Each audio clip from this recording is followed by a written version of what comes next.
Vamos con la segunda parte de nuestra clase de interpretación de la Biblia y quisiera repasar lo que vimos la semana pasada antes de seguir, que fueron 4 cosas básicamente. Y fue bien interesante la tarea que hicimos juntos aquí, mirar los textos, y miramos uno que es el de Malaquías, que no es parte del libro, y descubrimos bastante en ese texto, que normalmente no se puede ver. Entonces, estos son los 4 pasos en general que vimos. Ahora, cuando nos metamos a esta segunda clase, nos vamos a meter más en cada uno de esos pasos más, de una manera más directa. Entonces, el primer paso es, al leer un texto, es qué significó el texto para los receptores bíblicos. ¿Se acuerdan la figura del río y el muñequito que está con la ropa de antaño, de hace 2000 años? Entonces, ¿qué significó para ellos? Cuando ellos escucharon el texto, ¿qué era lo que ellos estaban entendiendo? Cuando Pablo les estaba escribiendo, cuando Pedro les estaba escribiendo, o Santiago. Entonces, nos tenemos que hacer esta pregunta y tratar de entender. ¿Cuáles son las diferencias entre los receptores bíblicos y nosotros? ¿Alguien se acuerda de una diferencia? Sí, cultural. Cultural, pacto, ¿qué más? Idioma. ¿Qué cosa? El tiempo. Tiempo, sí. Ajá. Estamos con una teocracia. En una teocracia también, sí, en Malaquías es importante hacer esa distinción. Ellos están bajo la maldición de Dios y nosotros no, en el Señor. ¿En Malaquías? Sí. Sí. Y mirando de cerca el texto, usando estos pasos, descubrimos que el punto del texto no es el diezmo, es otra cosa. Y está bien interesante ver cómo Dios muestra su amor por Israel, queriéndolos alcanzar ahí. El tercer paso, ¿cuál es el principio teológico que se expresa en este texto? En el de Malaquías, ¿cuál era un principio teológico? Dios es dueño de todo. Dios es dueño de todo, ¿cierto? Entonces Él tiene derecho a decirle a Israel, ustedes no me están honrando con la manera como yo les enseñé a honrarme. Y ese principio teológico, Joaquín, usted estaba mencionando una palabra que estaba en la tarea. La tarea es, ¿cómo decía la tarea? ¿Cuáles son las directrices del principio teológico? O sea, ¿qué es lo que tenemos que tener en cuenta al ver a buscar el principio teológico? Siempre debe estar corroborado con las escrituras. Ajá, tiene que coincidir con el resto de la Biblia. Sí. Cierto, si decimos, este es un principio teológico, pero en otra parte de la Biblia, por ejemplo, un principio teológico erróneo sería decir, todos los creyentes tienen que dar el diezmo. No es un principio teológico, es algo particular del Antiguo Testamento. En el Nuevo Testamento no se puede corroborar. Entonces, ese no es principio teológico. Okay, entonces, ese principio tiene que aplicar tanto a ellos como a nosotros, parejo a todos. Ese es atemporal, o sea, no tiene tiempo. Bueno, al principio se refería Ani a que sea corroborado por el resto de la escritura, ¿no? Sí. No necesariamente ahora. Y otra cosa es que aplica el tiempo de manera general, atemporal. Atemporal, sí. Sí, exactamente. Y así entonces sí es un principio teológico, no un principio cultural, no un principio de preferencia o de situaciones, sino que es para todos. Entonces, con ese principio, regresándome al paso 2, las diferencias entre los receptores bíblicos y nosotros son el ancho del río, ¿cierto? Que hay que cruzarse a la anchura del río. Entonces, ¿Antiguo Testamento es muy ancho el río o es angosto? Súper ancho. Es bien ancho, hay muchas diferencias. Entonces, para interpretar el Antiguo Testamento hay que tener mucho cuidado. Y si es Nuevo Testamento, no es tan ancho, aunque hay partes de la Escritura en el Nuevo Testamento que pueden ser bastante anchos. Pero el observar el texto nos va a ayudar a distinguir eso. Entonces, fíjense, estamos observando el texto, no lo estamos interpretando. Esa parte es bien clave en el estudio de la Biblia. Y el cuarto, después de haber determinado el principio teológico, ¿cómo deberían aplicar los cristianos de hoy este principio teológico a sus vidas? cómo se ve eso. Por ejemplo, bienaventurado el varón que... No, estoy pensando en Salmo 127. Cuando habla del hombre que tuvo hijos en su juventud, herencia de Jehová son los hijos sabidos en la juventud y Son como flecha. son de gran... ¡Ay! Me lo sabía de memoria. Pero dice que son como flechas. Saetas, ¿no? Como saetas en manos del valiente son los hijos sabidos en la juventud. Sí, como saetas. Entonces hoy en día nosotros no usamos saetas, flechas. Entonces, ¿qué diríamos? Como balas en el cinturón.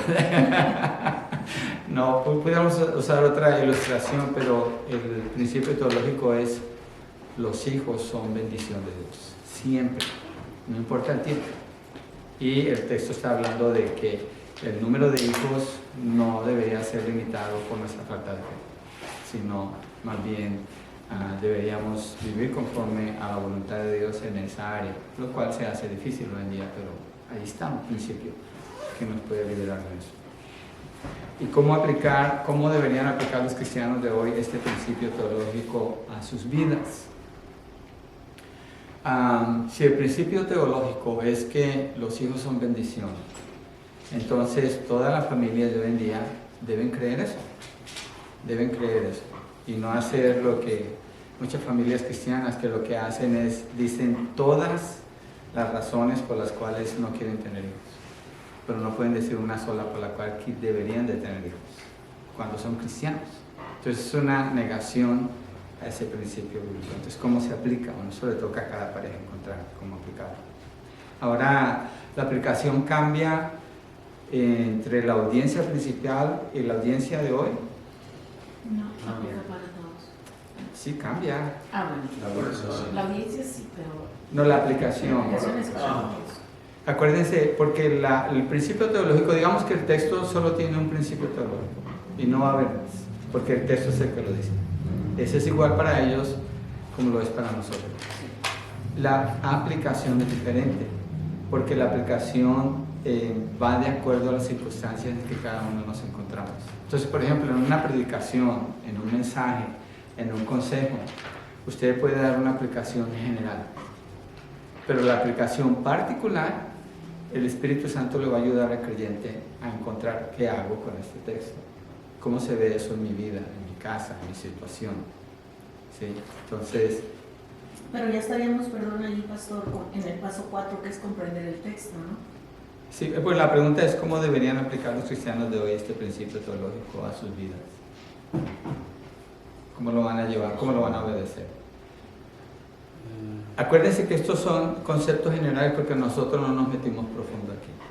Nomás tocamos los 4 puntos básicos. Y en particular ahí tiene también que ver con los tiempos, ¿no? Sí, sí, claro, cambia con los tiempos. Bueno, nomás ahí está la duda que si estamos hablando de cultura, no. Y cuando hablamos de que el tiempo es a los tiempos de hoy, no es que estamos adaptando al principio. El principio debe de ser inalterable. Sí, el principio, no, sí, el principio permanece inalterable, pero sí sufre una adaptación. La razón es porque la adaptación no va a negar la verdad se contiene ella misma, pero es la manera como lo aplicamos. Por ejemplo, si viéramos un principio bíblico ahora, cada uno lo tenemos que aplicar diferente, de acuerdo a la situación en que nos encontramos, o puede que sea, por ejemplo, si estamos hablando de no dejen de congregarse como algunos tienen por costumbre, pues aplica igual para todos, ¿sí? Pero si estuviéramos en situaciones donde unos se congregan el sábado, otros el viernes, otros el domingo, la diferencia sería el día, pero no la acción misma. Entonces allí cada quien tiene que encontrar esa parte, y al dar un mensaje, allí es donde está la confianza en el Espíritu Santo, que Él puede llevar a los creyentes en particular a encontrarlo. Pero pastor, entonces ahí el principio sigue siendo igual. El principio, como dices, no cambia, todos debemos congregarnos. Ahora, ya decir, me debo de congregar el domingo, pues eso ya no es un principio, ¿no? Porque deja de ser un principio cuando le pongo lo sujeto a un día, ¿no? Sí, porque no dice cuál día. Lo No, que porque dice es la palabra de Dios congregarse. no nos dice exactamente este día, ¿no? Sí, y si nos metiéramos en detalle, pues hay que ver históricamente la iglesia se ha reunido los domingos, entonces por eso procuramos el domingo, se considera el día de resurrección, entonces por eso buscamos ese día. Pero si no se pudiera y la iglesia tiene que reunirse un viernes, no estamos pecando contra Dios. Las circunstancias nos obligarían a hacer un cambio, pero el principio sería el mismo, congregarnos con la misma disposición para adorar a Dios. Okay. Voy a poner mis notas, ¿está bien? Si se les hace aburrido que yo estoy leyendo mis notas y tratando de explicar, las quito para no distraerlos. Sí, lo haremos. Ok. Entonces vamos al capítulo 2, cómo leer el libro, y en este caso las oraciones gramaticales. Aquí es cuando vamos al libro y estamos leyendo qué es lo que vamos a hacer con el libro, ¿sí? Estas notas son como un resumen del libro. Si usted tiene un libro, bueno, si le sirven está bien, o si alguien las quiere yo se las puedo mandar, no se preocupen. Pero el punto es que cuando vamos a un texto, estamos leyendo el texto. Yo hice eso antes con el texto que dice que Dios rechaza los ojos altivos. Entonces, por no tomarme el tiempo de observar bien el texto, yo decía ojos altivos, entonces está hablando de lascivia, de desear a una mujer que no es la esposa. Pero no es de eso que está hablando. Pero en ese entonces yo tenía influencia sobre mí que me llevaba a pensar que ese texto se refería a eso. Ahora sé que no. Entonces, ¿por qué lo uso como ejemplo? Porque si usted va al texto y usted opina sobre el texto cuando lo está leyendo sin observarlo primero, usted ya mató ese texto. Y esto es lo que va a suceder. Su opinión va a estar sobre el texto y usted va a hablar del texto de acuerdo a su propia perspectiva. Y con el tiempo, cuando usted esté recorriendo la Biblia se va haciendo aburrida y la motivación para leerla se va disminuyendo más y más. ¿Saben por qué? Porque nosotros estamos bien limitados en nuestras opiniones, en nuestro conocimiento, en nuestra experiencia. Lo que nosotros podamos decir del texto siempre va a ser limitado. Ahora, si nosotros hacemos la labor correcta de observar el texto, de mirar las palabras que se repiten, de entender cómo están los verbos, cómo está organizada la estructura del texto, y nada más observar sin estarle diciendo nada al texto, nos centramos en un proceso que es una fuente inagotable, es como encontrar tesoros. La semana pasada hablábamos de eso. Entonces la lectura de la palabra nunca es aburrida, jamás. Yo me encuentro con esa realidad, digo, este es mi texto favorito, y al mes entrante digo, este es mi texto favorito, ando con otro, y después ando con otro, esta historia me encanta, después ando con otra. ¿Por qué? No es que esté exagerando, es que al observar la palabra y dejar que la palabra sea la que hable, es algo maravilloso, algo que satisface el alma y la llena. Entonces tenemos que tener cuidado cómo vamos al texto, ¿sí? No debemos limitarlo a nuestro conocimiento humano, no podemos hacer eso. Sería como en la Semana de Acción de Gracias, que ya viene pronto Thanksgiving. Usted el jueves en la noche tienen la cena lista, está el pavo en el horno y sale y todos comen pavo con el relleno y todo lo demás que trae. ¿Y qué pasa esa semana?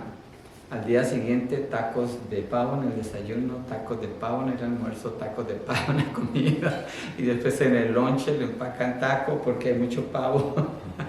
Entonces, leer la palabra sin observarla es lo que haríamos con ella. Entonces pierde, la limitamos cuando la palabra es poderosa. Entonces debemos tener cuidado con no poner nuestra opinión. Yo recuerdo, y Mario también recuerda, Tibón y la barba remojada. Una persona que cuando predicaba, todos sabíamos que era el Tibón y que era tener la barba remojada. O remojada, algo así. Pero no sabíamos de la palabra mucho. Porque esta persona no interpretaba el texto, pero sí hablaba de sí mismo. Y sus dos cosas favoritas para decir eran Tibón y barba remontada. Y eso hace más de 20 años, yo sé que Mario se acuerda, pero se está riendo ahora. Entonces, nosotros podemos hacer la Biblia aburrida, la Biblia no es aburrida. La Biblia es viva. Hebreos 4, 12 al 13, miremos ese texto. Es donde describe la palabra el escritor de Hebreos. Hebreos 4, 12 al 13.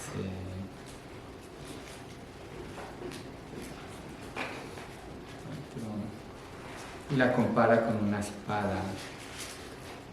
Perdón, este es en inglés. No me he dado cuenta que tenía la Biblia abierta en inglés. Aquí está la versión. Ok. Dice en el verso 12: porque la palabra de Dios es viva y eficaz y más cortante que cualquier espada de dos filos. Penetra hasta la división del alma y del espíritu, de las coyunturas y los tuétanos, y es poderosa para discernir los pensamientos y las intenciones del corazón. No hay cosa creada oculta a su vista, sino que todas las cosas están al descubierto y desnudas ante los ojos de aquel a quien tenemos que dar cuenta. No suena nada aburrida la descripción que está dando de aquí de la Biblia.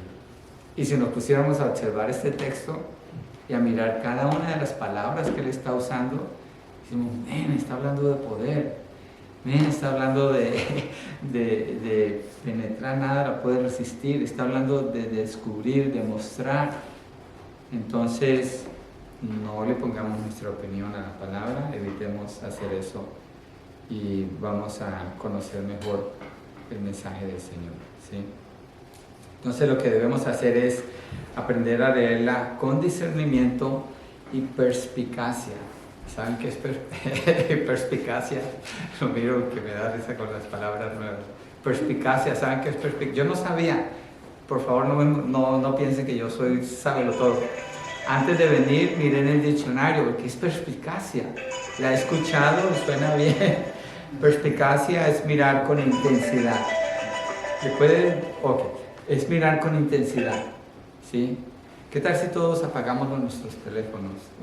Para que no nos pase. A mí a veces se me olvida y digo, no soy yo. Entonces, es mirar de una manera como afilada, con detenimiento, con profundidad. Eso es lo que es. Entonces debemos leerla así.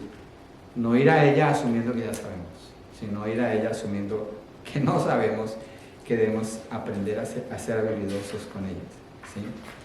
Es así como vamos a encontrar tesoros en la Biblia y el entendimiento de nuestra mente se abre y la palabra se hace un deleite inagotable para el alma. Quiero que miremos un texto antes de seguir en Salmo 19 para que mire lo que dice David allí acerca de la palabra. En el verso, es el 19. Proverbios. Ese es Proverbios. Usted ve mejor que yo.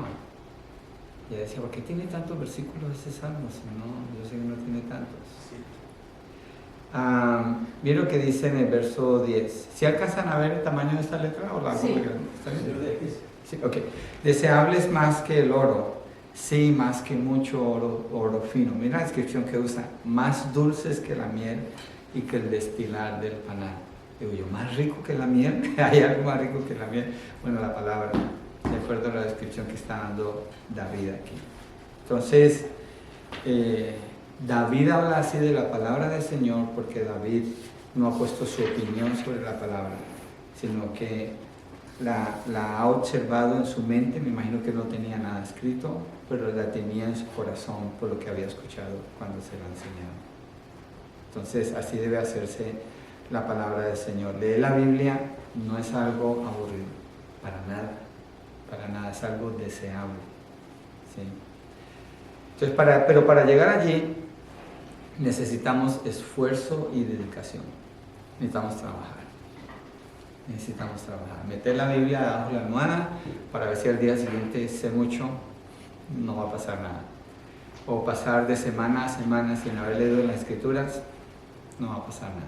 Nos quedamos muertos porque la Biblia es la que nos da la vida en el pensamiento, en nuestro ser, pero hay que esforzarse. ¿Sí? Quiero que miremos este texto, Mateo 11:12, las palabras del Señor Jesucristo, cuando Él dice, lo mencioné la semana pasada, por eso lo quería buscar, Mateo 11:12, no, lo dije al revés, Mateo 11:12, ¿sí? Sí, aquí está. Desde los días de Juan el Bautista hasta ahora, el reino de los cielos sufre violencia y los violentos lo conquistan por la fuerza. Los términos que está usando el Señor Jesucristo aquí son fuertísimos. Dice que el reino de los cielos sufre violencia y no es que esté a merced de personas que van a abusar del reino, eso es imposible, pero lo que está hablando es a las personas que tienen esta actitud, que es no se rinden, no se echan para atrás, pero buscan y buscan y buscan y buscan. Ellos son los que conquistan. En ese sentido, ellos son los que conquistan. Entonces, cuando vamos a la palabra, debemos mantener esa actitud. Mire, cuando yo estoy preparando una predicación, yo leo el texto desde días antes y tengo una idea de lo que dice y medito en él. Pero cuando me siento a estudiar el texto, me doy cuenta que estoy enganchado en una batalla. Es una batalla espiritual. Es una batalla espiritual para morir frente a este texto, para morir a mis pensamientos frente a este texto, para ceder de mi ser y dejar que ese texto esté hablando a mi corazón, esté hablando a mi vida. El sábado pasado experimenté algo así por la cantidad de información que tenía ese texto. Y era una lucha y tenía que ir allí y otra vez, y tenía que ir allí y otra vez, y esforzarme y estar tomando la decisión de dejar que la palabra, que el Espíritu Santo a través de su palabra me llevara a entender bien lo que yo quería mostrarle. En la parte dentro de aún de mis limitaciones y poderlo dar con la libertad de tener ese entendimiento, pero que viene a través de un esfuerzo. Ani, ¿querías preguntar algo? No, pastor. Ok. Estoy. Entonces, la decisión de cuánto quiere aprender de la Biblia la toma usted. Usted es el que toma esta decisión. Y usted decide, ¿quiere probar la palabra de Dios o quiere sumergirse en ella? Parecido como cuando miramos el océano desde la superficie y decimos, qué bonito, pero si usted se pone un traje de buceo o la máscara de snorkeling y se mete, usted se queda maravillado y dice, esto es otro mundo completamente, que yo no podía ver desde afuera. Así es con la palabra del Señor, y se queda uno maravillado. Lectura seria y cartas de amor. Entonces la pregunta aquí, ¿qué es una lectura seria? Aquí hay un episodio, lo voy a leer como está en el libro porque se me hace genial lo que esta persona escribió, y esto es de hace mucho tiempo, en el New York Times salió, cómo leer una carta de amor. Entonces voy a tratar de hacer honor a lo que sucede aquí. Pero un joven acaba de recibir su primera carta de amor. Es posible que la lea 3 o 4 veces, pero está simplemente comenzando. Para leerla todo lo correctamente que le gustaría, necesitaría varios diccionarios y trabajar a fondo con algunos expertos en etimología y filología. Son términos de palabras. No obstante, se apañará sin ellos. Ponderará con minuciosidad o pensará cada aspecto del significado de cada palabra y cada coma. ¿Por qué está haciendo eso? Es una carta de amor. No es los tiempos de ahora. Tratemos de identificarnos con el autor. Ahora mandamos cuántos textos al día. Creo que hay programas de teléfono que le dice a uno cuántos textos mandaste en el mes. Y es impresionante la cantidad de comunicación que se puede mandar y dividir. O si uno quiere hablar, por ejemplo, con la esposa, una llamada, un texto es constante. Pero en este contexto era una carta nada más al mes, o una carta después de mucho tiempo o por primera vez. Entonces él así está viendo esa palabra. O sea, las primeras palabras que ella ha puesto son querido John. ¿Cuál es? Se pregunta el significado exacto de tales palabras. ¿Se contuvo acaso por timidez y lo que realmente hubiera querido decir es queridísimo? ¿Acaso estimado? ¿Hubiera sonado demasiado formal? Mira lo que él está haciendo, está observando la palabra y mirando las posibilidades de lo que puede significar, qué es lo que ella quiso decir. ¿O acaso para ella la expresión querido no significaba nada en especial y la utilizaría para dirigirse a cualquier amigo? Tal vez la posibilidad, ¿no? En este punto aparece en su rostro una expresión de preocupación, pero esta desaparece tan pronto como comienza a reflexionar acerca de la primera frase. No hay duda de que ella no hubiera escrito tales palabras a cualquiera. Y así va abriéndose camino a lo largo de la carta, suspendido felizmente de una nube en un momento y hecho un miserable mar de dudas al cabo de unos segundos. Está experimentando todo tipo de emoción al leer la carta. En su mente han surgido cientos de preguntas. Se sabe cada fragmento de memoria. De hecho, durante las semanas siguientes a la recepción de la carta, no hace otra cosa que dar vueltas mentalmente a todas y cada una de las palabras. Esa es la manera de leer una carta de amor. La Biblia es lo que es una carta de amor. Dios nos muestra su amor, su plan, a su Hijo, la historia de la humanidad, el comienzo, el final. Y al leerla debemos aprender a tener ese nivel de interés. Y fíjense que el autor que escribió esto usa una sola palabra de toda la carta. Bueno, una sola frase, querido John. Es todo lo que usa. Y de ahí desarrolla todo lo que escribió. Entonces, créanme, así es la Biblia. Así es la Biblia cuando usted se detiene y la observa y presta atención y usted pone su corazón allí queriendo qué dice Dios aquí, qué es lo que Él quiso expresar. Y se da cuenta lo rica que es la palabra del Señor. Entonces, el primer paso es observar los detalles, buscar, prestar atención, fijar bien la mirada en cada palabra que leemos. Es como cuando usted se encuentra un artefacto que nunca ha visto antes y lo recoge y es algo metálico, brillante, tiene una forma, algunos botones, usted no tiene idea qué es. Y usted lo observa y lo mira y cómo será que funciona, para qué será esta parte, cómo va esto, y va observando y va conociendo. Usted no define para qué es, simplemente lo observa, así es. Entonces hay que buscar prestar atención a cada palabra que leemos. A este punto no estamos interpretando el texto, solo lo observamos. Y esto se logra ¿cómo? Al leer y releer el texto una y otra vez. Buscar por palabras repetidas, contrastes, listas, causa y efecto, figuras de ilustración, conjunciones, verbos, pronombres. Todo lo que está escrito allí está comunicando mucho. ¿Saben que hay textos que si usted lo lee con una coma o si lo lee con un punto, cambia completamente el significado de lo que dice allí? Por cambiar una coma por un punto o un punto por una coma. Entonces, no estamos exagerando al decir hay que observar el texto. Hay que prestar atención y no asumir que nosotros ya sabemos. Entonces estamos observando. Y es aquí donde levantamos cada piedra y buscamos debajo. Estamos identificando lo que contiene el texto en las palabras que el autor usó y la manera como las usó. Acuérdese, nosotros no estábamos allí. Él estaba escribiendo con algo en mente, inspirado por el Espíritu Santo. Entonces, el enfoque lo mantenemos primeramente en las porciones pequeñas del texto, que son las oraciones gramaticales. Más adelante vamos a ver los párrafos, luego las unidades formadas por párrafos y discursos. Okay. Esto en lo que es la observación del texto. Nos ayuda esta introducción, porque ahorita vamos a empezar a trabajar. Esta clase es puro trabajo. ¿Sí? Ok, vamos a hacer una pausa.